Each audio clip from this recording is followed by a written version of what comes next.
اعوذ باللہ من الشیطان الرجیم بسم اللہ الرحمن الرحیم۔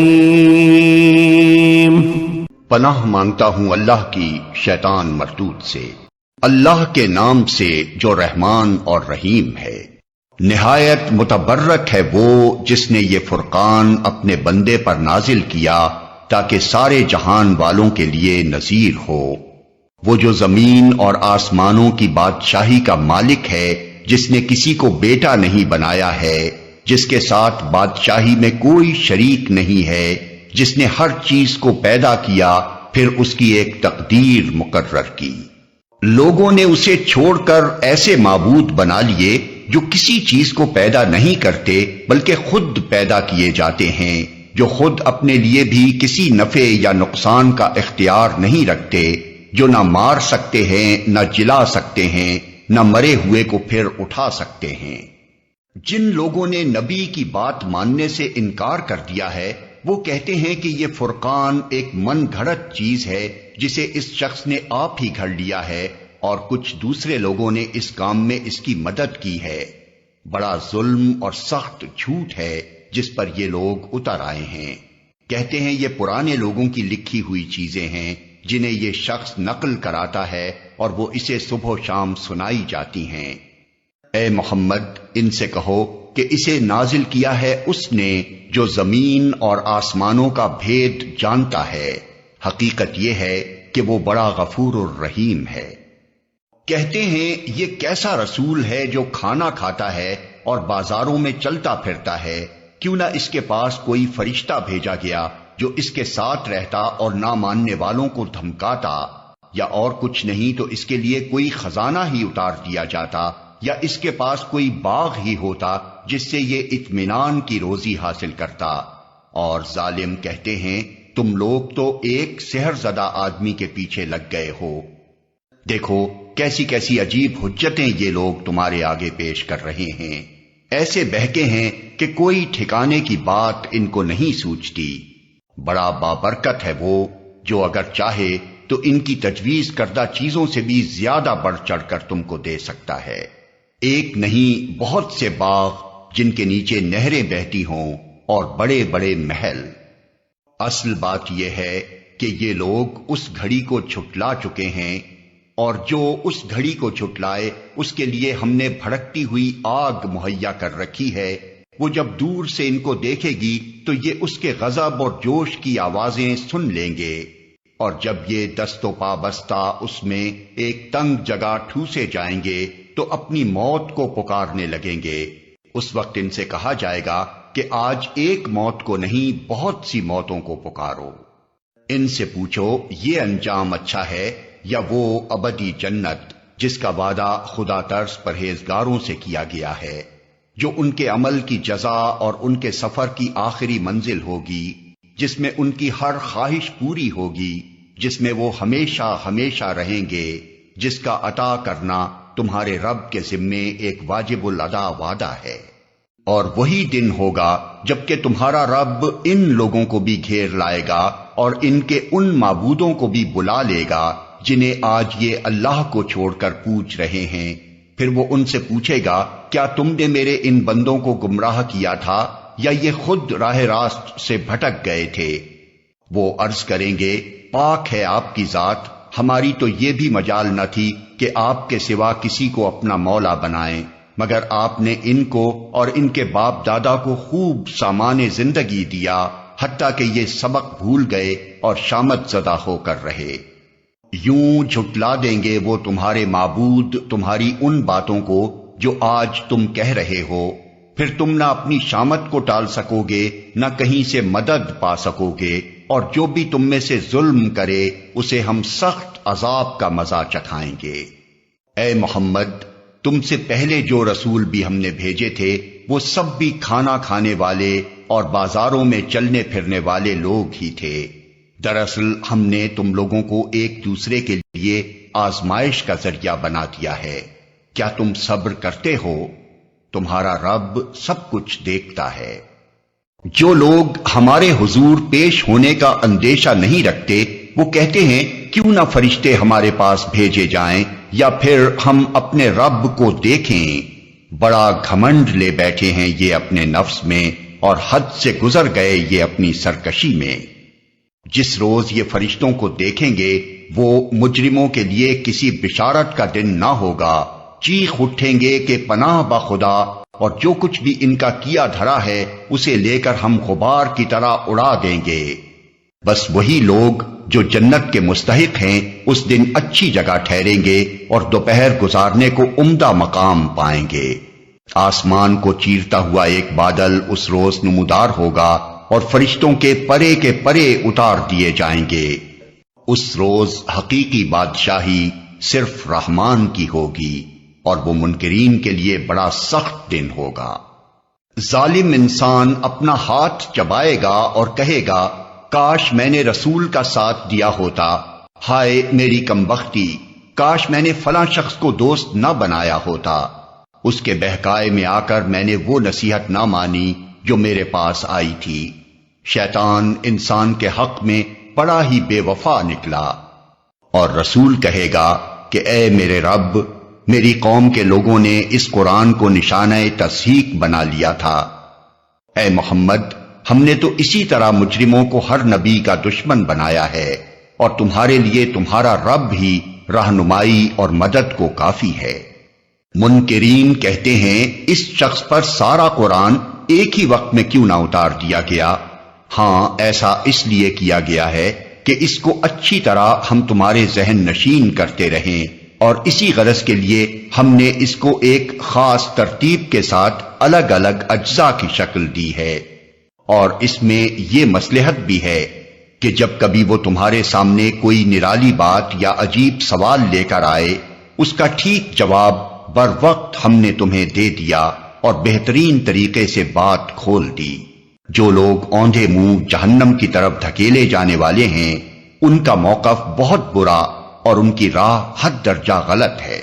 ہم نے موسیٰ کو کتاب دی اور اس کے ساتھ اس کے بھائی ہارون کو مددگار کے طور پر لگایا، اور ان سے کہا کہ جاؤ اس قوم کی طرف جس نے ہماری آیات کو جھٹلا دیا ہے۔ آخر کار ان لوگوں کو ہم نے تباہ کر کے رکھ دیا۔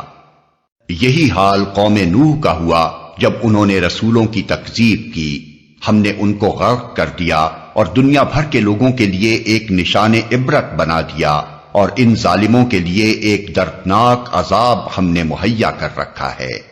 اسی طرح عاد اور سمود اور اصحاب الرس اور بیچ کی صدیوں کے بہت سے لوگ تباہ کیے گئے، اور ان میں سے ہر ایک کو ہم نے پہلے تباہ ہونے والوں کی مثالیں دے دے کر سمجھایا، اور آخر کار ہر ایک کو غارت کر دیا۔ اور اس بستی پر تو ان کا گزر ہو چکا ہے جس پر بدترین بارش برسائی گئی تھی۔ کیا ان لوگوں نے اس کا حال دیکھا نہ ہوگا؟ مگر یہ موت کے بعد دوسری زندگی کی توقع ہی نہیں رکھتے۔ یہ لوگ جب تمہیں دیکھتے ہیں تو تمہارا مذاق بنا لیتے ہیں، کہتے ہیں کیا یہ شخص ہے جسے خدا نے رسول بنا کر بھیجا ہے؟ اس نے تو ہمیں گمراہ کر کے اپنے معبودوں سے برگشتہ ہی کر دیا ہوتا اگر ہم ان کی عقیدت پر جم نہ گئے ہوتے۔ اچھا، وہ وقت دور نہیں ہے جب عذاب دیکھ کر انہیں خود معلوم ہو جائے گا کہ کون گمراہی میں دور نکل گیا تھا۔ کبھی تم نے اس شخص کے حال پر غور کیا ہے جس نے اپنی خواہش نفس کو اپنا خدا بنا لیا ہو؟ کیا تم ایسے شخص کو راہ راست پر لانے کا ذمہ لے سکتے ہو؟ کیا تم سمجھتے ہو کہ ان میں سے اکثر لوگ سنتے اور سمجھتے ہیں؟ یہ تو جانوروں کی طرح ہیں، بلکہ ان سے بھی گئے گزرے۔ تم نے دیکھا نہیں کہ تمہارا رب کس طرح سایہ پھیلا دیتا ہے؟ اگر وہ چاہتا تو اسے دائمی سایہ بنا دیتا۔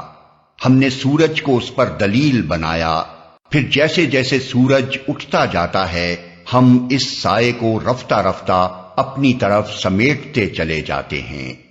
اور وہ اللہ ہی ہے جس نے رات کو تمہارے لیے لباس اور نیند کو سکون موت اور دن کو جی اٹھنے کا وقت بنایا، اور وہی ہے جو اپنی رحمت کے آگے آگے ہواؤں کو بشارت بنا کر بھیجتا ہے، پھر آسمان سے پاک پانی نازل کرتا ہے تاکہ ایک مردہ علاقے کو اس کے ذریعے زندگی بخشے اور اپنی مخلوق میں سے بہت سے جانوروں اور انسانوں کو سیراب کرے۔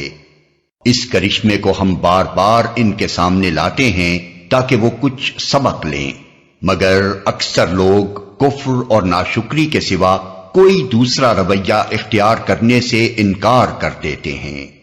اگر ہم چاہتے تو ایک ایک بستی میں ایک ایک نذیر اٹھا کھڑا کرتے، پس اے نبی کافروں کی بات ہرگز نہ مانو اور اس قرآن کو لے کر ان کے ساتھ جہاد کبیر کرو۔ اور وہی ہے جس نے دو سمندروں کو ملا رکھا ہے، ایک لذیذ و شیریں، دوسرا تلخ و شور، اور دونوں کے درمیان ایک پردہ حائل ہے، ایک رکاوٹ ہے جو انہیں گڈمڈ ہونے سے روکے ہوئے ہے۔ اور وہی ہے جس نے پانی سے ایک بشر پیدا کیا، پھر اس سے نسب اور سسرال کے دو الگ سلسلے چلائے۔ تیرا رب بڑا ہی قدرت والا ہے۔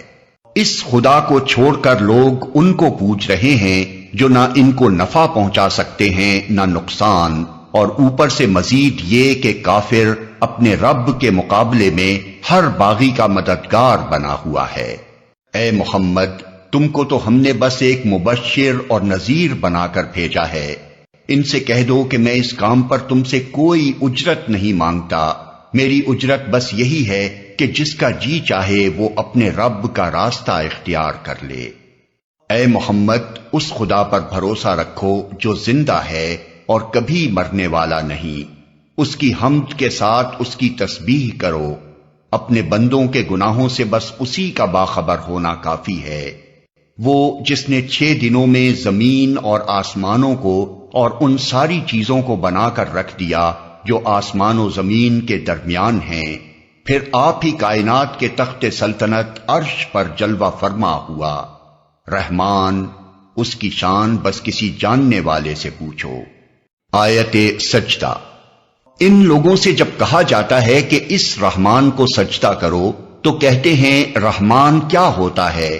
کیا بس جسے تو کہہ دے اسی کو ہم سجدہ کرتے پھریں؟ یہ دعوت ان کی نفرت میں الٹا اور اضافہ کر دیتی ہے۔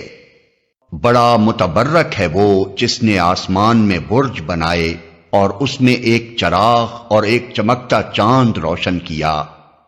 وہی ہے جس نے رات اور دن کو ایک دوسرے کا جانشین بنایا، ہر اس شخص کے لیے جو سبق لینا چاہے یا شکر گزار ہونا چاہے۔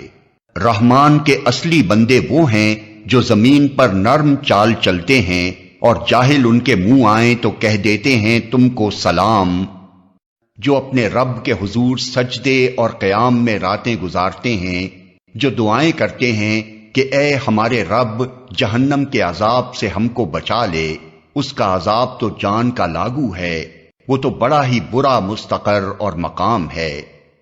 جو خرچ کرتے ہیں تو نہ فضول خرچی کرتے ہیں نہ بخل، بلکہ ان کا خرچ دونوں انتہاؤں کے درمیان اعتدال پر قائم رہتا ہے۔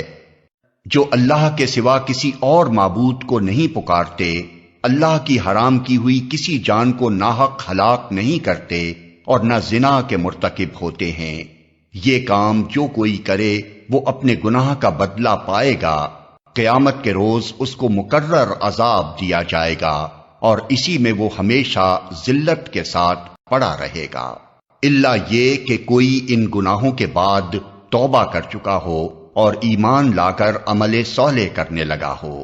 ایسے لوگوں کی برائیوں کو اللہ بھلائیوں سے بدل دے گا اور وہ بڑا غفور الرحیم ہے۔ جو شخص توبہ کر کے نیک عملی اختیار کرتا ہے وہ تو اللہ کی طرف پلٹ آتا ہے جیسا کہ پلٹنے کا حق ہے، اور رحمان کے بندے وہ ہیں جو جھوٹ کے گواہ نہیں بنتے اور کسی لغو چیز پر ان کا گزر ہو جائے تو شریف آدمیوں کی طرح گزر جاتے ہیں، جنہیں اگر ان کے رب کی آیات سنا کر نصیحت کی جاتی ہے تو وہ اس پر اندھے اور بہرے بن کر نہیں رہ جاتے، جو دعائیں مانگا کرتے ہیں کہ اے ہمارے رب ہمیں اپنی بیویوں اور اپنی اولاد سے آنکھوں کی ٹھنڈک دے اور ہم کو پرہیزگاروں کا امام بنا۔ یہ ہیں وہ لوگ جو اپنے صبر کا پھل منزل بلند کی شکل میں پائیں گے، آداب و تسلیمات سے ان کا استقبال ہوگا، وہ ہمیشہ ہمیشہ وہاں رہیں گے، کیا ہی اچھا ہے وہ مستقر اور وہ مقام۔ اے محمد، لوگوں سے کہو میرے رب کو تمہاری کیا حاجت پڑی ہے اگر تم اس کو نہ پکارو؟ اب کہ تم نے جھٹلا دیا ہے، ان قریب وہ سزا پاؤ گے کہ جان چھڑانی محال ہوگی۔